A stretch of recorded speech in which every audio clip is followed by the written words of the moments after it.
Sam Altman has a group chat with his tech CEO friends, and a few years ago they all started taking bets on which year the first one-person billion-dollar company would exist. He said it would be impossible without AI, but now it's going to happen. When that came out in 2024, no one took it seriously. But since then, a 50-person company hit $100 million in revenue and a $2.1 billion valuation. A solo founder built a product, found customers, and crossed $1 million in his first year with no team. And the tool that made both of those things possible is now available to everyone. So the prediction's already coming true. And to understand why, you have to understand what actually changed. In 2012, Facebook bought Instagram for $1 billion. Instagram had 13 employees. And at the time, that felt like an anomaly, a once-in-a-decade accident where timing was perfect and the product went viral before anyone had to actually build a real organization. 2 years later, Facebook bought WhatsApp for $19 billion. WhatsApp had 55 employees serving 450 million users. Both of those were treated as outliers at the time. The general assumption was still that real companies needed real teams. Sales, support, engineering, marketing, operations, finance. Each function needs people, and people add up. Building a big company used to require a big team, and that's no longer true.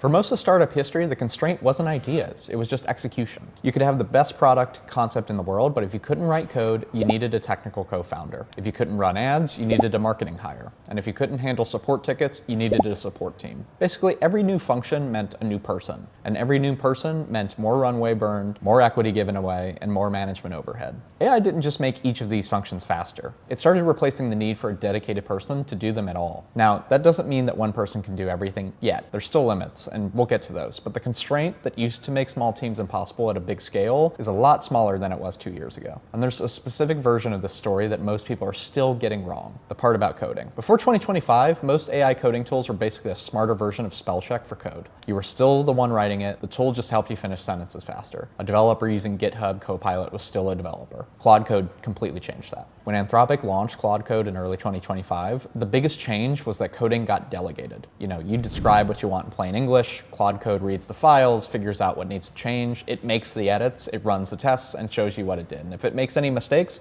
it'll help you find them and fix them itself. For a lot of the work that used to require a developer, the founder is now the one directing, not waiting. That might sound like a subtle technical upgrade, but what it actually is changing is who can build. Think about what used to happen when a non-technical founder had a product idea and something broke. They had to find a developer, explain the problem, wait for it to get prioritized, wait for it to get fixed, and then check that that fix actually worked. That cycle on a good day took days. On a bad one, it took weeks or even months. And every cycle where a founder couldn't just handle it themselves was a cycle where momentum stalled, decisions got made by whoever had the technical access to make them. Claude Code compresses that cycle significantly. It's not perfect, and it still works best when someone understands what they're asking for, but for founders who previously had no path into product without going through a developer, that changes how fast they can move. The people who figured this out first are running companies that 3 years ago would have required a full engineering team. So let's look at what that actually looks like. Danny Postma built Headshot Pro by himself. No co-founder, no engineering hire, and without a traditional engineering background. He used AI tools to handle the product and SEO to handle discovery, and did everything else solo. The product crossed $100,000 in revenue early on, and his team size, documented publicly, is 1. What makes his story useful here isn't the specific number, it's that he's not an outlier who got lucky with timing. He understood the stack, built it from day one, and never hired around the parts the tools could handle. But his story is still at the 7-figure level.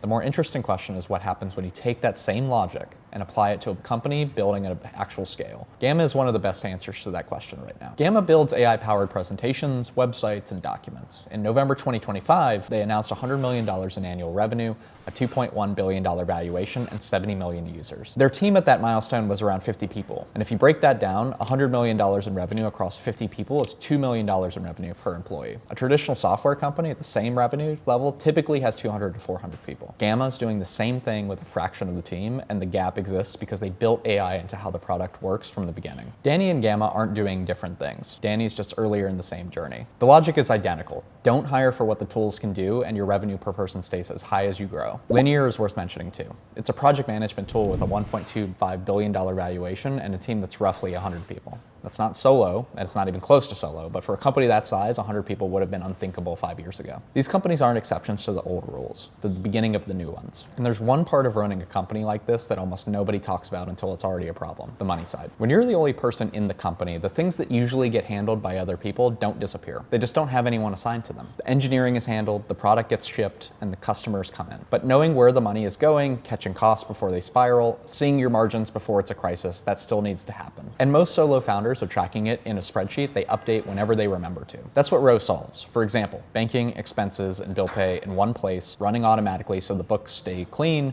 without anyone managing them. You'll find a link in the description. Bessemer Venture Partners tracks the fastest scaling AI startups, and the numbers are wild. The top companies are hitting $40 million in revenue by the end of year one, $125 million by year two, and more than $1 million in revenue per employee. These aren't projections either. That's what the actual fastest companies are already doing. Now think about what a billion-dollar valuation actually requires for an AI native company right now. Private market multiples for high growth AI businesses have been running significantly higher than traditional software. In strong rounds, companies have been valued at 20, 30 times their annual revenue rather than the 6 to 10 times you'd see in public markets. At 20 times ARR, you'd need $50 million in revenue to reach a billion-dollar valuation. At the Bessemer Supernova pace, you're at $125 million in revenue by year two. The jump from solo founder to that kind of outcomes no longer blocked by the old math problem alone. The remaining question is whether one company can sustain that growth rate without the business quality breaking underneath it, and that depends a lot on what you're building and how it's structured. But the prediction comes with big limits, and most people skip over those. The strategic layer still needs a human. AI can build what you ask for, run the ops you've designed, handle the support volume, and generate the content. But it can't tell you whether the market you're chasing is the right one, whether your pricing is leaving money on the table, or whether the company should pivot before the data makes it obvious. That judgment is still yours. High stakes trust is still human. Enterprise sales, key partnerships, difficult investor conversations, those are all kind of decisions that happen in a room with another person, and they still need a founder there. And the margin reality matters. Bessemer's fastest scaling companies were averaging around 25% gross margins. Traditional software does 60 to 80. That difference means getting to $1 billion